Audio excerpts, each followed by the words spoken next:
ये कुछ महत्वपूर्ण इंस्ट्रूमेंट है जो प्रकाश से संबंधित है, लाइट से संबंधित है। जैसे सबसे पहले हम लोग देखते हैं स्ट्रेबोस्कोप। स्ट्रेबोस्कोप से संबंधित सवाल कभी कभी पूछ लिए जाते हैं। अच्छा, इसमें क्या पूछा जाता है, क्या है भैया? पहला सवाल तो यही रहेगा कि भैया ये है क्या, स्ट्रेबोस्कोप क्या है, उसका उपयोग क्या है। तो एक यंत्र है जो तीव्र प्रकाश की चमक उत्पन्न करता है, तीव्र प्रकाश की चमक उत्पन्न करता है, और उसके सहारे जो है ना गतिशील चीजों के, जैसे समान रूप से पंखा तेज गति से घूमता हुआ, स्ट्रेबोस्कोप क्या करेगा, स्ट्रेबोस्कोप की चमक से पंखा स्थिर दिखाई देगा, इसकी चमक से स्थिर दिखाई देगा।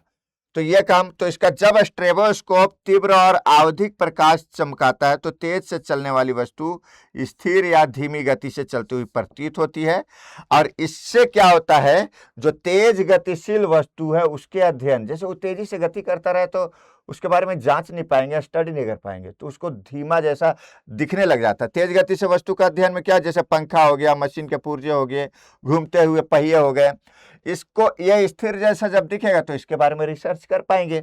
साथ ही में गति मापन और विश्लेषण में भी इसका हेल्प होगा। वैज्ञानिक प्रयोग अनुसंधान में फिल्म में जो धीमी गति प्रभाव और मशीनों की गति का अध्ययन, ये सारे फिल्मों में जो देखा जाता है धीमी गति, जैसे बहुत तेजी से कुछ मोशन करवाना है, उसको स्लो करवा के स्लो मोशन में, तो मतलब क्या, जैसे पंखा आपको दिख नहीं रहा है, पूरे स्पीड में है, स्ट्रेबोस्कोप का जब यूज करेंगे तो वो स्थिर दिखेगा।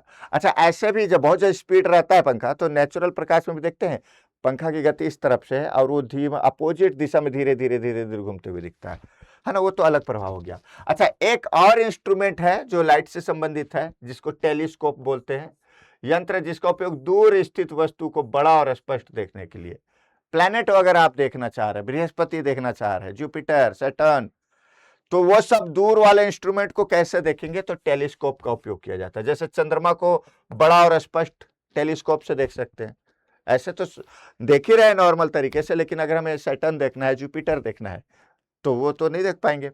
तो यह इसमें जो होता है संयोजन होता है, उत्तल लेंसों के संयोजन से बना जाता है, कॉन्वेक्स लेंस।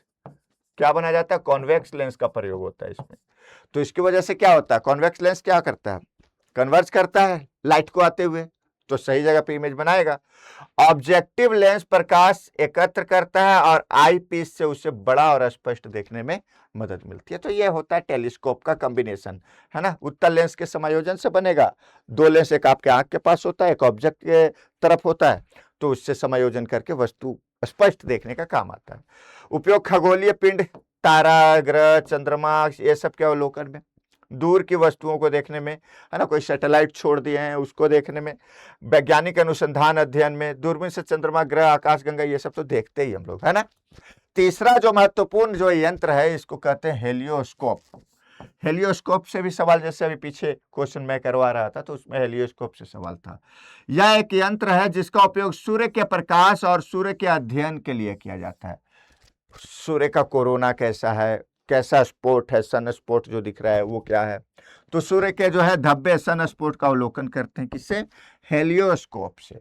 कैसे करता है भाई काम, तो सूर्य के प्रकाश को लेंसों की सहायता से एकत्र करके स्क्रीन या आईपीस प्रतिबिंब पर जो है ना प्रतिबिंबित कर देता है, जिससे सूर्य की सतह का अवलोकन किया जा सके। यह है इसका कार्य सिद्धांत हेलियोस्कोप का। उपयोग क्या है, सूर्य के धब्बा, सूर्य पे जो भी धब्बा है, किस तरह का कोरोना है, उसके सतह का अध्ययन, सौर गतिविधि का अवलोकन करना, खगोल विज्ञान का अनुसंधान करना। तो ये तो हम लोग दूर से ही कर पाएंगे ना, सूर्य के लिए स्पेशली। सूर्य चंद्रमा थोड़े है कि जाके भैया वहां पर सैटेलाइट भेज दिए, वहां पर रोबोट भेज दिए, मंगल पे भी रोबोट भेज, सूर्य सूर्य है, शक्तिमान के पास आसपास भी कोई नहीं जा सकता, वहां पे कुछ भेज नहीं सकते हैं, दूर से देख सकते हैं, अच्छा आप ऐसे हो, प्रणाम, सूर्य है, चंद्रमा और मंगल नहीं है, समझ रहे। तो हेलियोस्कोप सन के बारे में, है ना, टेलीस्कोप ब्रह्मांड के खगोलीय पिंडों के बारे में अध्ययन करते हैं, और वहीं स्ट्रेबोस्कोप का उपयोग तीव्र गति करता हुआ जो वस्तु होता है उस पर लाइट का इंपैक्ट डालकर उसको धीमा किया जाता है, उसके बारे में रिसर्च किया जाता है। तो ये हम मुख्यतः तीन, स्ट्रेबोस्कोप, टेलीस्कोप और हेलियोस्कोप से संबंधित बातें आपको बताएं, जो एग्जामिनेशन पॉइंट ऑफ व्यू से बहुत इंपॉर्टेंट है। इसको अच्छे से देख लीजिएगा, समझ रहे हैं।